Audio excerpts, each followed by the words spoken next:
आपदा जोखिम न्यूनीकरण हेतु वैश्विक मंच 2022। प्रीलिम्स के लिए आपदा जोखिम न्यूनीकरण हेतु वैश्विक मंच UN UNGA Sendai framework sustainable development goals greenhouse gas. Mains के लिए आपदा जोखिम न्यूनीकरण हेतु वैश्विक मंच डीआरआर में चुनौतियां, आपदा जोखिम में जलवायु परिवर्तन की भूमिका, संबंधित सरकारी पहल। चर्चा में क्यों? हाल ही में आपदा जोखिम न्यूनीकरण हेतु वैश्विक मंच 2022 जीपीडीआरआर 2022 इंडोनेशिया में आयोजित किया गया। परिणाम को बाली एजेंडा फॉर रेजिलियंस में संक्षेप में प्रस्तुत किया गया था। वैश्विक मंच 2022 थीम जोखिम से लचीलापन तक, कोविड-19 परिवर्तित दुनिया में सभी हेतु सतत विकास की ओर। परिचय। यह कोविड महामारी के बाद से आपदा जोखिम में कमी डीआरआर हेतु अभिकर्ताओं की पहली वैश्विक सभा थी, जो यूएनएफसीसीसीसीओपी 26 और यूएनएफसीसीसीसीओपी 27 वार्ता के बीच में ही असफल हो गई।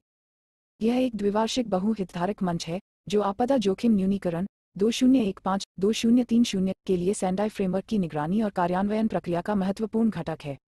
संयुक्त राष्ट्र महासभा इसे मान्यता देती है। डीआरआर 2022 हेतु वैश्विक मंच का महत्व। आपदा जोखिम न्यूनीकरण डीआरआर के लिए पूरे समाज के दृष्टिकोण की आवश्यकता है, यह सुनिश्चित करते हुए कि कोई भी पीछे न छूटे। सतत विकास और सतत विकास लक्ष्यों एसडीजी के लिए 2030 एजेंडा को प्राप्त करने हेतु डीआरआर विकास एवं वित्त नीतियों, कानून तथा योजनाओं के मूल में होना चाहिए। वर्तमान ग्रीनहाउस गैस उत्सर्जन का स्तर उनके शमन से कहीं अधिक है, जिसके परिणामस्वरूप भयावह घटनाओं की आवृत्ति और तीव्रता में वृद्धि हुई है। डीआरआर और जलवायु परिवर्तन अनुकूलन का सामान्य उद्देश्य भेद्यता को कम करना और क्षमता बढ़ाने के साथ साथ लचीलापन प्रदान करना है। लचीलेपन के निर्माण हेतु जीपी 2022 सुझाव। स्थानीय स्तर पर कार्रवाई, सरकारी समर्थन और कानून एवं अंतर्राष्ट्रीय सम्मेलनों के सख्त प्रवर्तन के लिए अधिक संसाधन। यह केंद्र और राज्य स्तरों पर अधिक से अधिक बजटीय आवंटन, राष्ट्रीय राज्य आपदा प्रतिक्रिया निधि मानदंडों में संशोधन की मांग करता है। सामुदायिक स्तर पर ध्यान केंद्रित करते हुए लचीलापन और स्थायी आजीविका के निर्माण पर अधिक ध्यान देना। देश में आपदा संभावित क्षेत्रों में ग्रामीण बुनियादी ढांचे का निर्माण करने की आवश्यकता है, लेकिन आजीविका रिकवरी, जलवायु लचीला, टिकाऊ आजीविका और तत्काल जरूरतों को पूरा करने की कीमत पर नहीं। राहत और पुनर्वास प्रयासों में अधिक जवाबदेही और पारदर्शिता। पारदर्शिता बोर्डों को शामिल करने के लिए पारदर्शिता तंत्र को मानकीकृत करने की आवश्यकता है, जिसमें स्पष्ट रूप से लागत, गुणवत्ता और राहत मदों की मात्रा, सामाजिक लेखा परीक्षा एवं नागरिकों की रिपोर्ट का उल्लेख किया गया है। सरकार और नागरिक समाज दोनों के कार्यकर्ताओं द्वारा सभी राहत कार्यों में इसके मानक अभ्यास की आवश्यकता है। अन्य सुझाव। दुनिया के अन्य देश कोविड-19 के बाद अपनी अर्थव्यवस्था को पुनर्जीवित करने के लिए संघर्ष कर रहे हैं। सबसे कमजोर लोगों और उनकी जागरूकता, लामबंदी के साथ साथ पुनर्निर्माण में नेतृत्व पर ध्यान देने की आवश्यकता है। अपने सभी निवेशों में डीआरआर को शामिल कर नीति निर्माताओं को प्रभावित करने के लिए सामुदायिक स्तर पर पर्याप्त आधार होना चाहिए। महिलाएं, दिव्यांग, उपेक्षित वृद्ध, युद्ध और संघर्षों से प्रभावित लोग तथा अनौपचारिक श्रम कुछ ऐसे कमजोर समूह वर्ग हैं, जिन्हें संवेदनशीलता के साथ लामबंद करने, नेतृत्व और उनकी समस्याओं का समाधान करने की आवश्यकता है। आपदा जोखिम न्यूनीकरण वैश्विक स्तर पर। इसे वर्ष 2015 में सेंडाई, मियागी, जापान में आयोजित आपदा जोखिम न्यूनीकरण पर तीसरे संयुक्त राष्ट्र विश्व सम्मेलन में अपनाया गया था।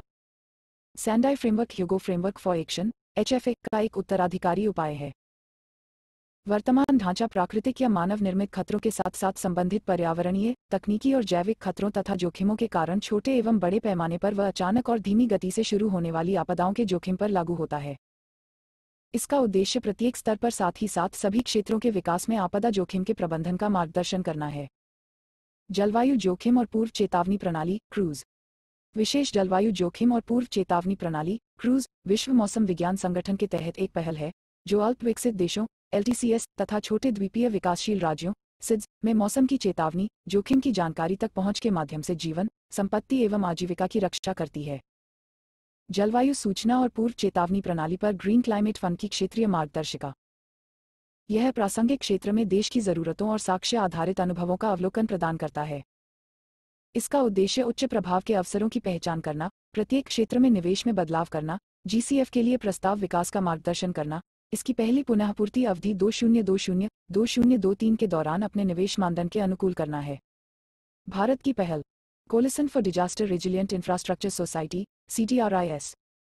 CDRI राष्ट्रीय सरकारों, संयुक्त राष्ट्र एजेंसियों और कार्यक्रमों, बहुपक्षीय विकास बैंकों तथा वित्तपोषण तंत्र, निजी क्षेत्र, शैक्षणिक व अनुसंधान संस्थानों की एक वैश्विक साझेदारी है। इसका उद्देश्य जलवायु और आपदा जोखिमों के लिए बुनियादी ढांचा प्रणालियों के लचीलेपन को बढ़ाना है, जिससे सतत विकास सुनिश्चित हो सके। राष्ट्रीय आपदा प्रबंधन योजना (NDMP) इसका प्राथमिक उद्देश्य प्राकृतिक या मानव निर्मित आपदाओं की प्रतिक्रिया का समन्वय करना और आपदा से निपटने एवं संकटकालीन प्रतिक्रिया हेतु क्षमता निर्माण करना है। यह आपदाओं के लिए समय पर और प्रभावी प्रतिक्रिया सुनिश्चित करने के लिए आपदा प्रबंधन हेतु नीतियों, योजनाओं व दिशानिर्देशों को निर्धारित करती है। स्रोत: down to earth. 'Cause I've been living life right like I could just die any minute. Going for a ride down the side, PCH